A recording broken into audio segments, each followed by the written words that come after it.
Almost 7 years ago now, I started this most incredible journey called Amazon.com. Actually, at that time, it wasn't even called Amazon.com. It was called Cadabra Inc., as in abracadabra. That was the original name of the company. And I had phoned a lawyer on the way to Seattle from a cell phone.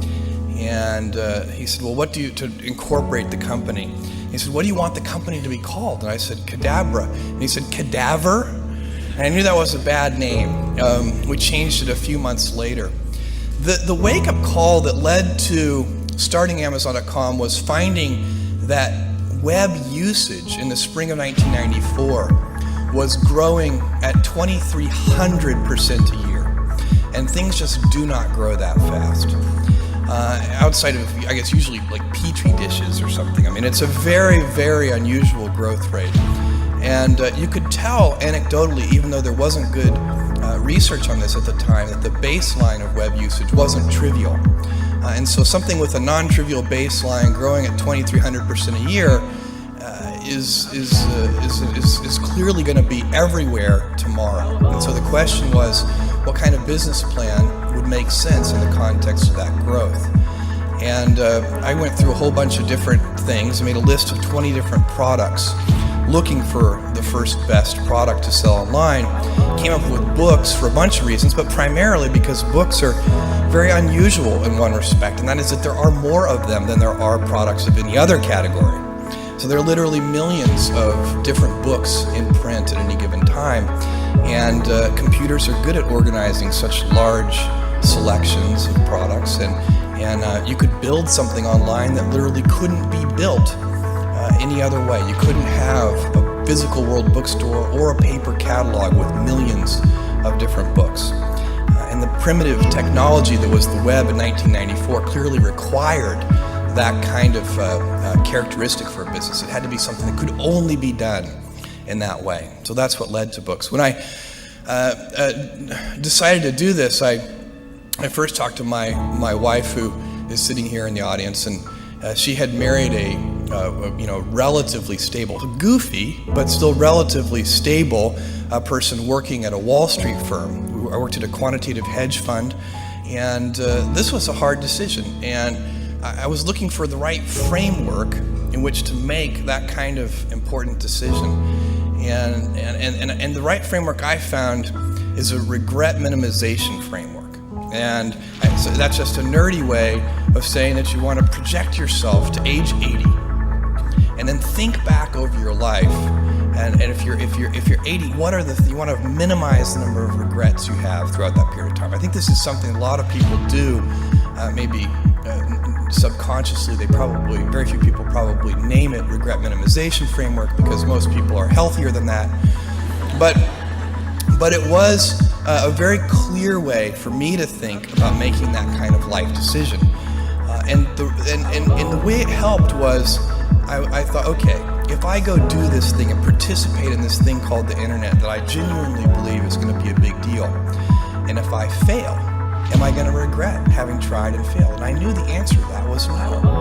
But I also knew that if I didn't try, that I would always regret that. I would always wonder, and it would haunt me until that mythical day, which I actually hope will come. My wife is trying to get me to eat better. One of her heroes is Dr. Weil, so if you're in the audience, your dietary constraints are currently being inflicted upon you. But I suspect it may help me over the long term. And so that was how the decision was made to go do this. And there are just literally tons of stories about the early days of getting Amazon.com set up. We spent about a year building the software infrastructure and getting all the vendor relationships in place and so on and so on. The day before we were ready to launch the store in July of 1995, one of the software engineers, we were looking at our little 400 square foot distribution center. And I remember very clearly this person looked at this. 400 square feet is about the size of one car garage. So it was a kind of a toy distribution center, and although there were real software systems behind it. And he he said, he looked at this little space, he said, I can't figure out if this is incredibly optimistic or hopelessly pathetic.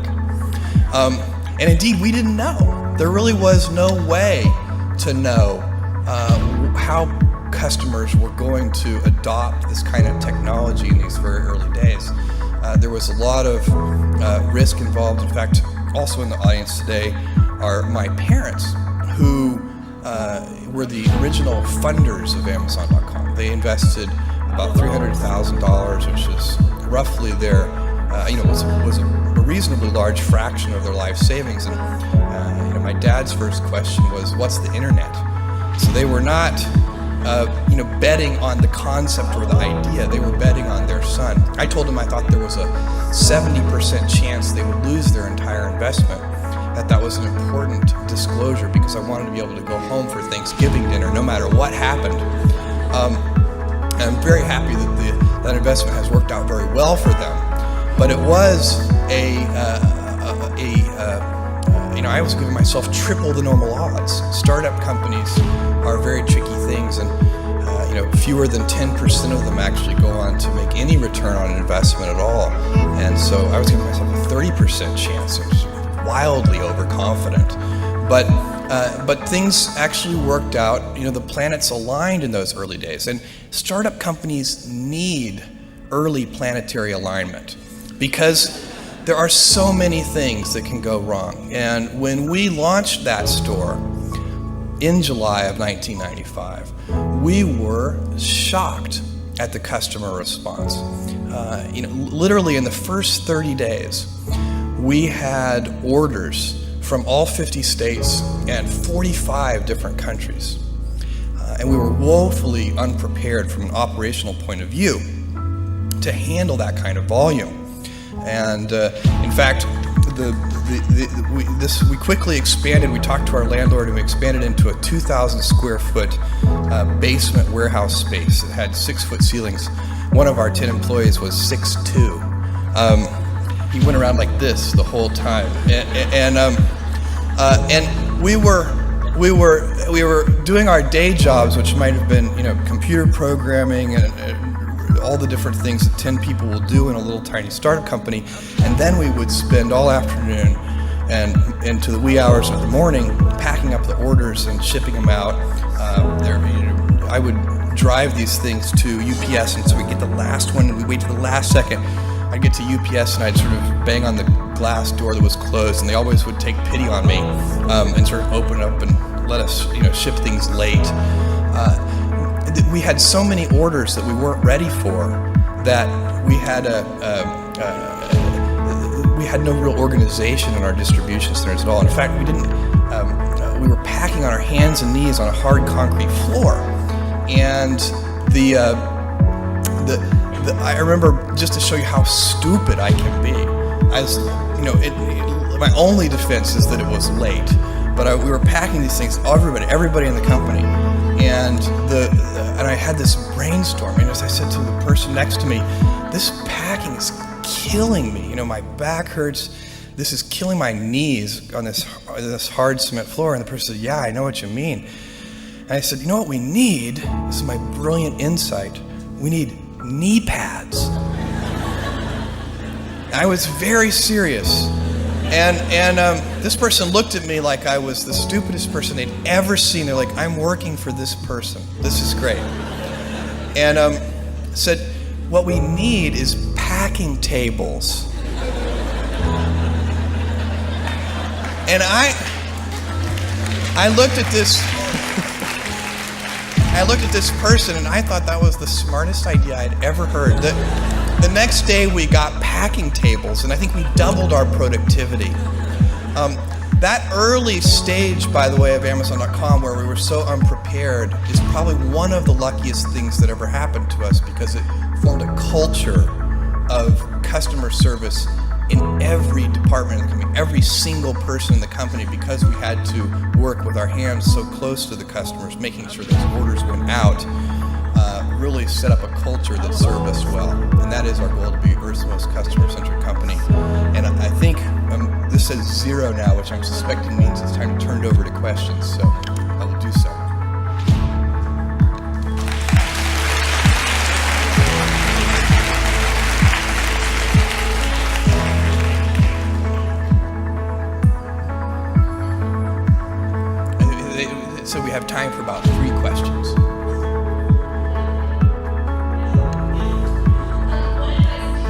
balcony always gets kind of neglected, doesn't it? Yeah, okay, go ahead. What advice would I give to an internet startup company now? My advice would be the same for any kind of entrepreneur, and that is make sure that you are focused on something you're passionate about. So if you look at the early internet companies, they were started and focused on doing something that they thought was very interesting long before the internet was fashionable in any way.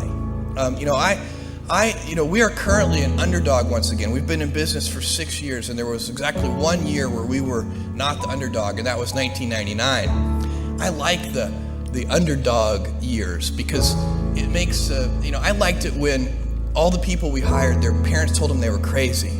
Like that was kind of the good era. Fortunately, it's back. In 1999, all the parents were like, giving their brothers and sisters high fives. My son is working at Amazon.com. So that's a very, you can't follow the fashion when you're trying to do a startup company, or I think really anything in life. But you have to, as an entrepreneur, if you're gonna build a company, pick something you think is interesting that has the intersection of genuinely creating real customer value, and then just stay right there and let the wave catch you.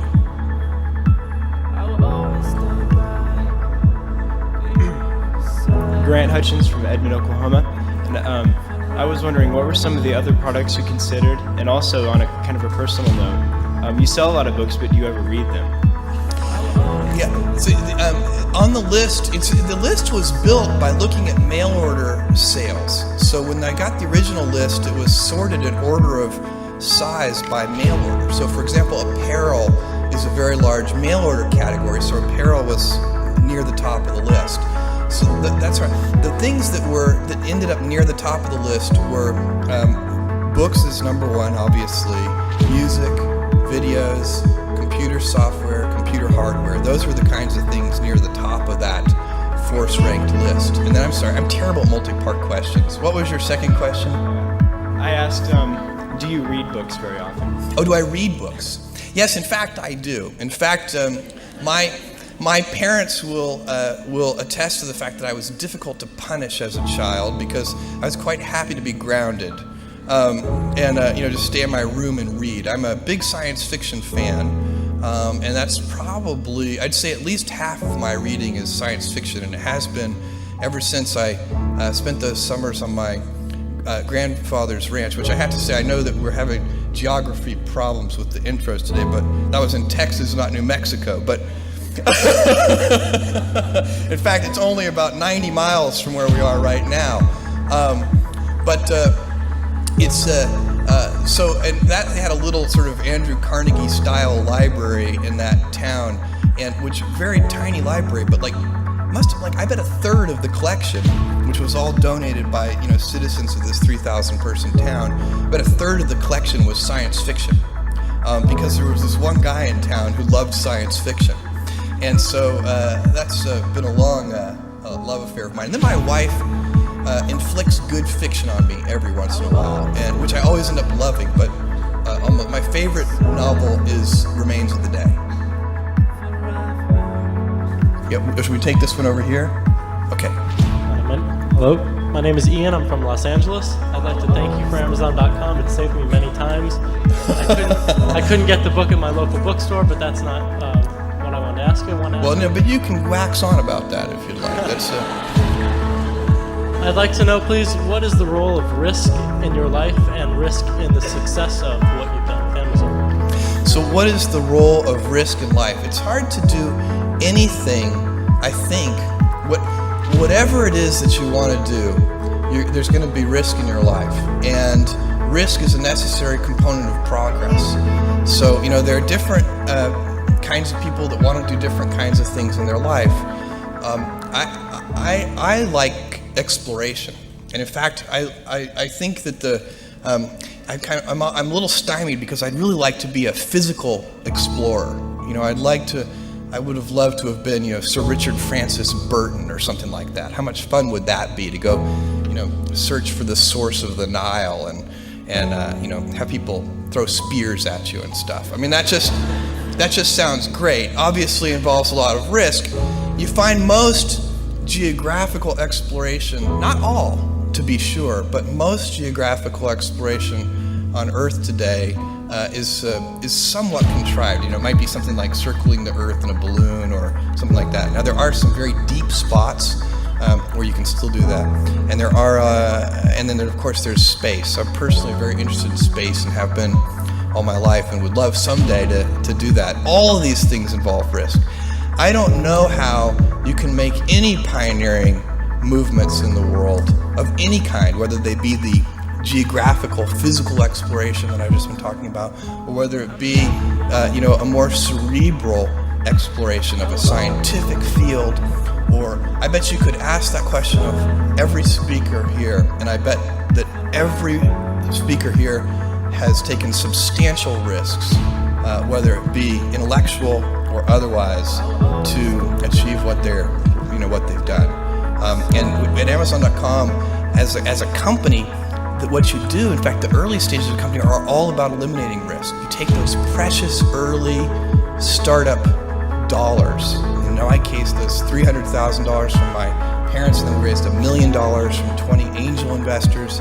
You take those precious early dollars and use them to systematically eliminate risks, one after the other. And what you hope is that you get to a company of a scale where the company doesn't need that kind of planetary alignment that it needs in the early days, but that instead the company has more control over its own destiny. And then that actually, by the way, creates more pressure for that team of people who represent that company, that, in our case, the 7,000 folks at Amazon.com, that we have more pressure today than we did 6 years ago, because now our destiny is in our own hands. We've systematically limited those risks to where we have the assets we need to build an important and lasting company. So now if we don't do it, shame on us.